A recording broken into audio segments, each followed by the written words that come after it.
নমস্কার, আমি মঞ্জু ভট্টাচার্য। আমার গল্প পাঠ আসরে আপনাকে স্বাগত। আমি পড়ে শোনাচ্ছি রবীন্দ্রনাথ ঠাকুরের একটি ছোট গল্প, খোকা বাবুর প্রত্যাবর্তন। রায়চরণ যখন বাবুদের বাড়ি প্রথম চাকরি করিতে আসে তখন তাহার বয়স 12। যশোহর জেলায় বাড়ি। লম্বা চুল, বড় বড় চোখ, শ্যামচিক্কন ছিপছিপে বালক, জাতিতে কায়স্থ। তাহার প্রভুরাও কায়স্থ। বাবুদের 1 বৎসর বয়স্ক একটি শিশু রক্ষণ ও পালন কার্যে সহায়তা করা তাহার প্রধান কর্তব্য ছিল। সেই শিশুটি কালক্রমে রায়চরণের কক্ষ ছাড়িয়া স্কুল ছাড়িয়া কলেজে, অবশেষে কলেজ ছাড়িয়া মুন্সেফিতে প্রবেশ করিয়াছে। রায়চরণ এখনও তাহার ভৃত্য। তাহার আরেকটি মনিব বাড়ি আছে। মা ঠাকুরানী ঘরে আসিয়াছেন। সুতরাং অনুকূল বাবুর ওপর রায়চরণের পূর্বে যতটা অধিকার ছিল তাহার অধিকাংশই নূতন কর্ত্রীর হস্তগত হইয়াছে। কিন্তু কর্ত্রী যেমন রায়চরণের পূর্বাধিকার কতকটা হ্রাস করিয়া লইয়াছেন, তেমনি একটি নূতন অধিকার দিয়া অনেকটা পূরণ করিয়া দিয়াছেন। অনুকূলের একটি পুত্র সন্তান অল্পদিন হইল জন্মলাভ করিয়াছে, এবং রায়চরণ কেবল নিজের চেষ্টা ও অধ্যবসায়ে তাহাকে সম্পূর্ণরূপে আয়ত্ত করিয়া লইয়াছে। তাহাকে এমনই উৎসাহের সহিত দোলাইতে আরম্ভ করিয়াছে, এমনই নিপুণতার সহিত তাহাকে 2 হাতে ধরিয়া আকাশে উৎক্ষিপ্ত করে, তাহার মুখের কাছে আসে এমনই সশব্দে শিরশ্চালন করিতে থাকে, উত্তরের কোনো প্রত্যাশা না করিয়া এমন সকল সম্পূর্ণ অর্থহীন অসঙ্গত প্রশ্ন সুর করিয়া শিশুর প্রতি প্রয়োগ করিতে থাকে যে এই ক্ষুদ্র আনুকৌলভটি রায়চরণকে দেখিলে একেবারে পুলকিত হইয়া ওঠে। অবশেষে ছেলেটি যখন হামাগুড়ি দিয়া অতি সাবধানে চৌখাট পার হইতে এবং কেহ ধরিতে আসিলে খিলখিল হাস্যকলরব তুলিয়া দ্রুত বেগে নিরাপদ স্থানে লুকাইতে চেষ্টা করিত, তখন রায়চরণ তাহার অসাধারণ চাতুর্য ও বিচার শক্তি দেখিয়া চমৎকৃত হইয়া যাইত। মার কাছে গিয়া সগর্ব সবিস্ময়ে বলিত, মা, তোমার ছেলে বড় হইলে জজ হবে, 5,000 টাকা রোজগার করবে। পৃথিবীতে আর কোনো মানব সন্তান যে এই বয়সে চৌখাট লঙ্ঘন প্রভৃতি অসম্ভব চাতুর্যের পরিচয় দিতে পারে, তাহা রায়চরণের ধ্যানের অগম্য। কেবল ভবিষ্যৎ জজেদের পক্ষে কিছুই আশ্চর্য নহে। অবশেষে শিশু যখন টলমল করিয়া চলিতে আরম্ভ করিল, সে এক আশ্চর্য ব্যাপার। এবং যখন মাকে মা, পিসিকে পিচি এবং রায়চরণকে চন্ন বলিয়া সম্ভাষণ করিল, তখন রায়চরণ সেই প্রত্যয়াতীত সংবাদ যাহার তাহার কাছে ঘোষণা করিতে লাগিল।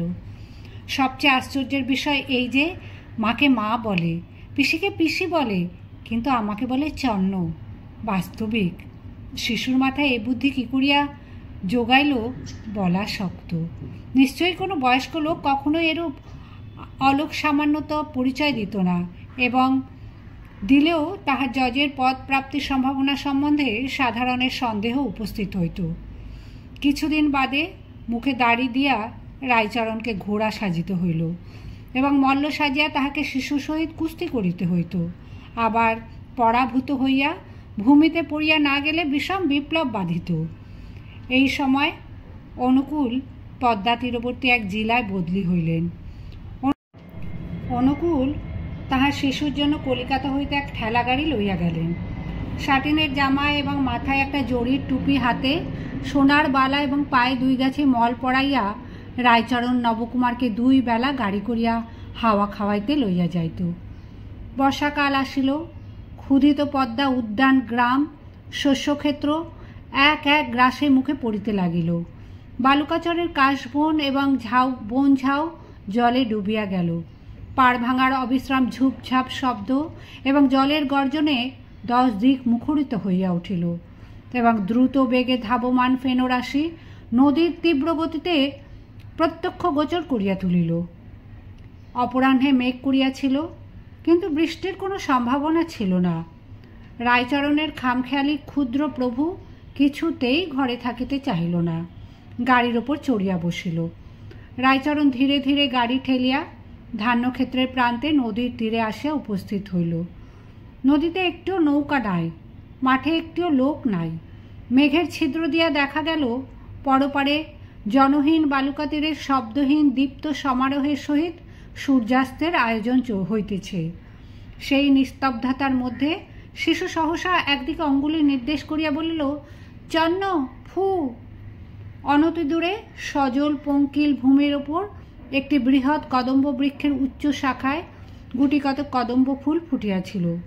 সেই দিকে শিশুর লুব্ধ দৃষ্টি আকৃষ্ট হইয়াছিল। 2-4 দিন হইল রায়চরণ কাঠে দিয়া বিদ্ধ করিয়া তাহাকে কদম্ব ফুলের গাড়ি বানাইয়া দিয়াছিল। তাহাতে দড়ি বাঁধিয়া টানিতে এত আনন্দ বোধ হইয়াছিল যে সেদিন রায়চরণকে আর লাগাম পড়িতে হয় নাই। ঘোড়া হইতে সে একেবারেই সহিসের পদে উন্নীত হইয়াছিল। কাদা ভাঙিয়া ফুল তুলিতে যাইতে চন্নর প্রবৃত্তি হইল না। তাড়াতাড়ি বিপরীত দিকে অঙ্গুলি নির্দেশ করিয়া বলিল, দেখো দেখো, ওই দেখো পাখি, ওই উড়ে গেল, এই আয় রে পাখি, আয় আয় আয়। এইরূপ অবিশ্রান্ত বিচিত্র কলরব করিতে করিতে সবেগে গাড়ি ঠেলিতে লাগিল। কিন্তু যে ছেলের ভবিষ্যতে জজ হইবার কোনো সম্ভাবনা আছে তাহাকে এরূপ সামান্য উপায় ভুলাইবার প্রত্যাশা করা বৃথা। বিশেষত চারিদিকে দৃষ্টি আকর্ষণের উপযোগী কিছুই ছিল না এবং কাল্পনিক পাখি লইয়া অধিকক্ষণ কাজ চলে না। রায়চরণ বলিল, তবে তুমি গাড়িতে বসে থাকো, আমি চট করে ফুল তুলে আনছি, খবরদার জলের ধারে যেও না বলিয়া হাঁটুর ওপর কাপড় তুলিয়া কদম্ব বৃক্ষের অভিমুখে চলিল। কিন্তু ওই যে জলের ধারে যাইতে নিষেধ করিয়া গেল, তাহাতে শিশুর মন কদম্ব ফুল হইতে প্রত্যাবৃত্ত হইয়া সেই মুহূর্তেই জলের দিকে ধাবিত হইল। দেখিল জল খলখল ছলছল করিয়া ছুটিয়া চলিয়াছে, যেন দুষ্টামি করিয়া কোনো এক বৃহৎ রায়চরণের হাত এড়াইয়া 1,00,000 শিশু প্রবাহ সহাস্য কলস্বরে নিষিদ্ধ স্থানাভিমুখে দ্রুত বেগে পলায়ন করিতেছে। তাহাদের সেই অসাধু দৃষ্টান্তে মানব শিশু চিত্ত চঞ্চল হইয়া উঠিল। গাড়ি হইতে আস্তে আস্তে নামিয়া জলের ধারে গেল। একটা দীর্ঘ তৃণ কুড়াইয়া লইয়া তাহাকে ছিপ কল্পনা করিয়া ঝুঁকিয়া মাছ ধরিতে লাগিল। দুরন্ত জলরাশি অস্ফুট কলভাষায় শিশুকে বারবার আপনাদের খেলাঘরে আহ্বান করিল। একবার ঝপ করিয়া একটা শব্দ হইল, কিন্তু বর্ষার পদ্মা তীরে এমন শব্দ কত শোনা যায়। রায়চরণ আঁচল ভরিয়া কদম্ব ফুল তুলিল। গাছ হইতে নামিয়া সহাস্য মুখে গাড়ির কাছে আসিয়া দেখিল কেহ নাই। চারিদিকে চাহিয়া দেখিল কোথাও কাহারও কোনো চিহ্ন নাই। মুহূর্তে রায়চরণের শরীরে রক্ত হিম হইয়া গেল। সমস্ত জগৎ সংসার মলিন বিবর্ণ ধোঁয়ার মতো হইয়া আসিল। ভাঙা বুকের মধ্যে হইতে একবার প্রাণপণ চিৎকার করিয়া ডাকিল, বাবু, খোকা বাবু, লক্ষ্মী দাদা বাবু আমার। কিন্তু চন্ন বলিয়া কেহ উত্তর দিল না। দুষ্টামি করিয়া কোনো শিশুর কণ্ঠ হাসিয়া উঠিল না। কেবল পদ্মা পূর্ববৎ ছলছল খলখল করিয়া ছুটিয়া চলিতে লাগল, যেন সে কিছুই জানে না এবং পৃথিবীর এই সকল সামান্য ঘটনায় মনোযোগ দিতে তাহার যেন এক মুহূর্ত সময়ই নাই। সন্ধ্যা হইয়া আসিলে উৎকণ্ঠিত জননী চারদিকে লোক পাঠাইয়া দিলেন। লণ্ঠন হাতে নদী তীরে লোক আসিয়া দেখিল রায়চরণ নিশীথের ঝোড়ো বাতাসের মতো সমস্ত ক্ষেত্রময় বাবু, খোকা বাবু আমার বলিয়া ভগ্নকণ্ঠে চিৎকার করিয়া বেড়াইতেছে। অবশেষে ঘরে ফিরিয়া রায়চরণ দড়াম করিয়া মা ঠাকুরুনের পায়ের কাছে আসে আছাড় খাইয়া পড়িল। তাহাকে যত জিজ্ঞাসা করে সে কাঁদিয়া বলে, জানি নে মা। যদিও সকলেই মনে মনে বুঝিল পদ্মারই এই কাজ, তথাপি গ্রামের প্রান্তে যে একদল বেদের সমাগম হইয়াছে তাহাদের প্রতিও সন্দেহ দূর হইল না এবং মা ঠাকুরানীর মনে এমন সন্দেহ উপস্থিত হইল যে রায়চরণই বুঝি চুরি করাইয়াছে। এমনকি তাহাকে ডাকিয়া অত্যন্ত অনুনয়পূর্বক বলিলেন, তুই আমার বাচ্চাকে ফিরিয়ে এনে দে, তুই যত টাকা চাস তোকে দেব। শুনিয়া রায়চরণ কেবল কপালে করাঘাত করিল। গৃহিণী তাহাকে দূর করিয়া তাড়াইয়া দিলেন। অনুকূলবাবু তাহার স্ত্রীর মন হইতে রায়চরণের প্রতি এই অন্যায় সন্দেহ দূর করিবার চেষ্টা করিয়াছিলেন, জিজ্ঞাসা করিয়াছিলেন, রায়চরণ এমন জঘন্য কাজ কি উদ্দেশ্যে করিতে পারে? গৃহিণী বলিলেন, কেন, তাহার গায়ে সোনার গহনা ছিল। রায়চরণ দেশে ফিরিয়া গেল। এতকাল তাহার সন্তানাদি হয় নাই, হইবার বিশেষ আশাও ছিল না। কিন্তু দৈবক্রমে বৎসর না যাইতেই তাহার স্ত্রী অধিক বয়সে একটি পুত্র সন্তান প্রসব করিয়া লোকলীলা সংবরণ করিল। এই নবজাত শিশুটির প্রতি রায়চরণের অত্যন্ত বিদ্বেষ জন্মিল। মনে করিল এ যেন ছল করিয়া খোকাবাবুর স্থান অধিকার করিতে আসিয়াছে। মনে করিল প্রভুর একমাত্র ছেলেটি জলে ভাসাইয়া নিজে পুত্রসুখ উপভোগ করা যেন একটি মহাপাতক। রায়চরণের বিধবা ভগ্নী যদি না থাকিত তবে এই শিশুটি পৃথিবীর বায়ু বেশি দিন ভোগ করিতে পাইত না। আশ্চর্যের বিষয় এই যে এই ছেলেটিও কিছুদিন বাদে চৌকাঠ পার হইতে আরম্ভ করিল এবং সর্বপ্রকার নিষেধ লঙ্ঘন করিতে সকৌতুক চতুরতা প্রকাশ করিতে লাগিল। এমনকি ইহার কণ্ঠস্বর হাস্যক্রন্দন ধ্বনি অনেকটা সেই শিশুরই মতো। একদিন যখন ইহার কান্না শুনিত, রায়চরণের বুকটা সহসা ধরাস করিয়া উঠিত। মনে হইত দাদাবাবু রায়চরণকে হারাইয়া কোথায় কাঁদিতেছে। ফেলনা, রায়চরণের ভগ্নী ইহার নাম রাখিয়াছিল ফেলনা। যথাসময়ে পিসিকে পিসি বলিয়া ডাকিল। সেই পরিচিত ডাক শুনিয়া একদিন হঠাৎ রায়চরণের মনে হইল, তবে তো খোকাবাবু আমার মায়া ছাড়িতে পারে নাই, সে তো আমার ঘরে আসিয়াই জন্মগ্রহণ করিয়াছে। এই বিশ্বাসের অনুকূলে কতগুলি অকাট্য যুক্তি ছিল। প্রথমত, সে যাইবার অনতিবিলম্বেই ইহার জন্ম। দ্বিতীয়ত, এতকাল পরে সহসা যে তাহার স্ত্রীর গর্ভে সন্তান জন্মে, এ কখনোই স্ত্রীর নিজ গুণে হইতে পারে না। তৃতীয়ত, এও হামাগুড়ি দেয়, টলমল করিয়া চলে এবং পিসিকে পিসি বলে। যে সকল লক্ষণ থাকিলে ভবিষ্যতে জজ হইবার কথা, তাহার অনেকগুলি ইহাতে ভর্তি আছে। তখন মা ঠাকুরুনের সেই দারুণ সন্দেহের কথা হঠাৎ মনে পড়িল। আশ্চর্য হইয়া মনে মনে কহিল, আহা, মায়ের মন জানিতে পারিয়াছিল তাহার ছেলেকে কে চুরি করিয়াছে। তখন এতদিন শিশুকে যে অযত্ন করিয়াছে সেজন্য বড় অনুতাপ উপস্থিত হইল। শিশুর কাছে আবার ধরা দিল। এখন হইতে ফেলনাকে রায়চরণ এমন করিয়া মানুষ করিতে লাগিল যেন সে বড় ঘরের ছেলে। সাটিনের জামা কিনিয়া দিল, জরির টুপি আনিল, মৃত স্ত্রীর গহনা গলাইয়া চুড়ি এবং বালা তৈয়ারি হইল। পাড়ার কোনো ছেলের সহিত তাহাকে খেলিতে দিত না। রাত্রি দিন নিজেই তাহার একমাত্র খেলার সঙ্গী হইল। পাড়ার ছেলেরা সুযোগ পাইলে তাহাকে নবাব পুত্র বলিয়া উপহাস করিত এবং দেশের লোক রায়চরণের এইরূপ উন্মত্তবৎ আচরণে আশ্চর্য হইয়া গেল। ফেলনার যখন বিদ্যাভ্যাসের বয়স হইল, তখন রায়চরণ নিজে জোতনামা সমস্ত বিক্রয় করিয়া ছেলেটিকে কলিকাতায় লইয়া গেল। সেখানে বহু কষ্টে একটি চাকরি জোগাড় করিয়া ফেলনাকে বিদ্যালয়ে পাঠাইল। নিজে যেমন তেমন করিয়া থাকিয়া ছেলেকে ভালো খাওয়া, ভালো পড়া, ভালো শিক্ষা দিতে ত্রুটি করিত না। মনে মনে বলিত, বৎস, ভালোবাসিয়া আমার ঘরে আসিয়াছ বলিয়া যে তোমার কোনো অযত্ন হইবে তা হইবে না। এমনি করিয়া 12 বৎসর কাটিয়া গেল। ছেলে পড়াশোনায় ভালো এবং দেখিতে শুনিতেও বেশ, হৃষ্টপুষ্ট, উজ্জ্বল শ্যামবর্ণ, কেশ বেশ বিন্যাসের প্রতি বিশেষ দৃষ্টি, মেজাজ কিছু সুখী এবং শৌখিন। বাপকে ঠিক বাপের মতো মনে করিতে পারিত না, কারণ রায়চরণ স্নেহে বাপ এবং সেবায় ভৃত্য ছিল। এবং তাহার আরেকটি দোষ ছিল, সে যে ফেলনার বাপ এ কথা সকলের কাছে গোপন রাখিয়াছিল। যে ছাত্রনিবাসে ফেলনা বাস করিত, সেখানকার ছাত্রগণ বাঙাল রায়চরণকে লইয়া সর্বদা কৌতুক করিত এবং পিতার অসাক্ষাতে ফেলনাও যে সেই কৌতুক আলাপে যোগ দিত না তাহা বলিতে পারি না। অথচ নিরীহ বৎসল স্বভাব রায়চরণকে সকল ছাত্রই বড় ভালোবাসিত এবং ফেলনাও ভালোবাসিত। কিন্তু পূর্বেই বলিয়াছি, ঠিক বাপের মতো নহে, তাহাতে কিঞ্চিৎ অনুগ্রহ মিশ্রিত ছিল। রায়চরণ বৃদ্ধ হইয়া আসিয়াছে, তাহার প্রভু কাজকর্মে সর্বদাই দোষ ধরে। বাস্তবিক তাহার শরীরও শিথিল হইয়া আসিয়াছে, কাজেও তেমন মন দিতে পারে না, কেবলই ভুলিয়া যায়। কিন্তু যে ব্যক্তি পুরা বেতন দেয়, বার্ধক্যের ওজো সে মানিতে চাহে না।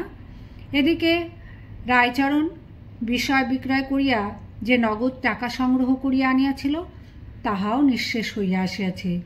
ফেলনা আজকাল বসনভূষণের অভাব লইয়া সর্বদাই খুঁতখুঁত করিতে আরম্ভ করিয়াছে। একদিন রায়চরণ হঠাৎ কর্মে জবাব দিল এবং ফেলনাকে কিছু টাকা দিয়া বলিল, আবশ্যক পড়িয়াছে, আমি কিছুদিনের মতো দেশে যাইতেছি। এই বলিয়া বারাসাতে গিয়া উপস্থিত হইল। অনুকূলবাবু তখন সেখানে মুনসেফ ছিলেন। অনুকূলের আর দ্বিতীয় সন্তান হয় নাই। গৃহিণী এখনও সেই পুত্রশোক বক্ষের মধ্যে লালন করিতেছিলেন। একদিন সন্ধ্যার সময় বাবু কাছারি হইতে আসিয়া বিশ্রাম করিতেছেন এবং কর্ত্রী একটি সন্ন্যাসীর নিকট হইতে সন্তান কামনায় বহু মূল্যে একটি শিকড় ও আশীর্বাদ কিনিতেছেন। এমন সময় প্রাঙ্গণে শব্দ উঠিল, জয় হোক মা। বাবু জিজ্ঞাসা করিলেন, কে রে? রায়চরণ আসিয়া প্রণাম করিয়া বলিল, আমি রায়চরণ। বৃদ্ধকে দেখিয়া অনুকূলের হৃদয় আর্দ্র হইয়া উঠিল। তাহার বর্তমান অবস্থা সম্বন্ধে সহস্র প্রশ্ন এবং আবার তাহাকে কর্মে নিয়োগ করিবার প্রস্তাব করিলেন। রায়চরণ ম্লান হাস্য করিয়া কহিলেন, মা ঠাকুরুনকে একবার প্রণাম করিতে চাই। অনুকূল তাহারকে সঙ্গে করিয়া অন্তঃপুরে লইয়া গেলেন। মা ঠাকুরুন রায়চরণকে তেমন প্রসন্নভাবে সমাদর করিলেন না। রায়চরণ তৎপ্রতি লক্ষ্য না করিয়া জোর হস্তে কহিল, প্রভু, মা, আমিই তোমাদের ছেলেকে চুরি করিয়া লইয়াছিলাম। পদ্মাও নয়, আর কেহই নয়, কৃতঘ্ন অধম এই আমি। অনুকূল বলিয়া উঠলেন, বলিস কি রে? কোথায় সে? আগে আমার কাছেই আছে, আমি পরশ্ব আনিয়া দেব। সেদিন রবিবার, কাছারি নাই। প্রাতঃকাল হইতে স্ত্রী পুরুষ দুইজনে উন্মুখভাবে পথ চাহিয়া বসিয়াছেন। 10টার সময় ফেলনাকে সঙ্গে লইয়া রায়চরণ আসিয়া উপস্থিত হইল। অনুকূলের স্ত্রী কোনো প্রশ্ন, কোনো বিচার না করিয়া তাহাকে কোলে বসাইয়া, তাহাকে স্পর্শ করিয়া, তাহার আঘ্রাণ লইয়া, অতৃপ্ত নয়নে তাহার মুখ নিরীক্ষণ করিয়া কাঁদিয়া হাসিয়া ব্যাকুল হইয়া উঠিলেন। বাস্তবিক ছেলেটি দেখিতে বেশ, বেশভূষা, আকার প্রকারে দারিদ্র্যের কোনো লক্ষণ নাই। মুখে অত্যন্ত প্রিয়দর্শন বিনীত সলজ্জ ভাব দেখিয়া অনুকূলের হৃদয় সহসা স্নেহ উচ্ছ্বসিত হইয়া উঠিল। তথাপি তিনি অবিচলিত ভাব ধারণ করিয়া জিজ্ঞাসা করলেন, কোনো প্রমাণ আছে? রায়চরণ কহিল, এমন কাজে প্রমাণ কি করিয়া থাকিবে? আমি যে তোমার ছেলে চুরি করিয়াছিলাম সে কেবল ভগবান জানেন, পৃথিবীতে আর কেহও জানে না। অনুকূল ভাবিয়া স্থির করিলেন যে ছেলেটিকে পাইবা মাত্র তাহার স্ত্রী যেরূপ আগ্রহের সহিত তাহাকে আগলাইয়া ধরিয়াছেন, এখন প্রমাণ সংগ্রহের চেষ্টা করার সুযুক্তি নহে। যেমনই হোক, বিশ্বাস করাই ভালো। তাছাড়া রায়চরণ এমন ছেলেই বা কোথায় পাইবে? এবং বৃদ্ধ ভৃত্য তাহাকে অকারণে প্রতারণাই বা কেন করিবে? ছেলেটির সহিত কথোপকথন করিয়া জানিলেন যে সে শিশুকাল হইতে রায়চরণের সহিতই আছে এবং রায়চরণকে সে পিতা বলিয়া জানিত। কিন্তু রায়চরণ কখনো তাহার প্রতি পিতার ন্যায় ব্যবহার করে নাই, অনেকটা ভৃত্যের ভাব ছিল। অনুকূল মন হইতে সন্দেহ দূর করিয়া বলিলেন, কিন্তু রায়চরণ, তুই আর আমাদের ছায়া মারাইতে পারিবি না। রায়চরণ করজোড়ে গদগদ কণ্ঠে বলিল, প্রভু, বৃদ্ধ বয়সে কোথায় যাইব? করতে বলিলেন, আহা থাক, আমার বাছার কল্যাণ হোক, ওকে আমি মাপ করিলাম। ন্যায়পরায়ণ অনুকূল কহিলেন, যে কাজ করিয়াছে উহাকে মাপ করা যায় না। রায়চরণ অনুকূলের পা জড়াইয়া কহিল, আমি করি নাই, ঈশ্বর করিয়াছেন। নিজের পাপ ঈশ্বরের স্কন্ধে চাপাইবার চেষ্টা দেখিয়া অনুকূল আরও বিরক্ত হইয়া কহিলেন, যে এমন বিশ্বাসঘাতকতার কাজ করিয়াছে তাহাকে আর বিশ্বাস করা কর্তব্য নয়। রায়চরণ প্রভুর পা ছাড়িয়া কহিল, সে আমি নয় প্রভু, তবে কে? আমার অদৃষ্ট। কিন্তু এরূপ কৈফিয়তে কোনো শিক্ষিত লোকের সন্তোষ হইতে পারে না। রায়চরণ বলিল, পৃথিবীতে আমার আর কেহ নাই। ফেলনা যখন দেখিল সে মুনসেফের সন্তান, রায়চরণ তাহাকে এতদিন চুরি করিয়া নিজের ছেলে বলিয়া অপমানিত করিয়াছে, তখন তাহার মনে মনে কিছু রাগ হইল, কিন্তু তথাপি উদারভাবে পিতাকে বলিল, বাবা, উহাকে মাপ করো, বাড়িতে থাকিতে না দাও, উহার মাসিক কিছু টাকা বরাদ্দ করিয়া দাও। ইহার পর রায়চরণ কোনো কথা না বলিয়া একবার পুত্রের মুখ নিরীক্ষণ করিল, সকলকে প্রণাম করিল।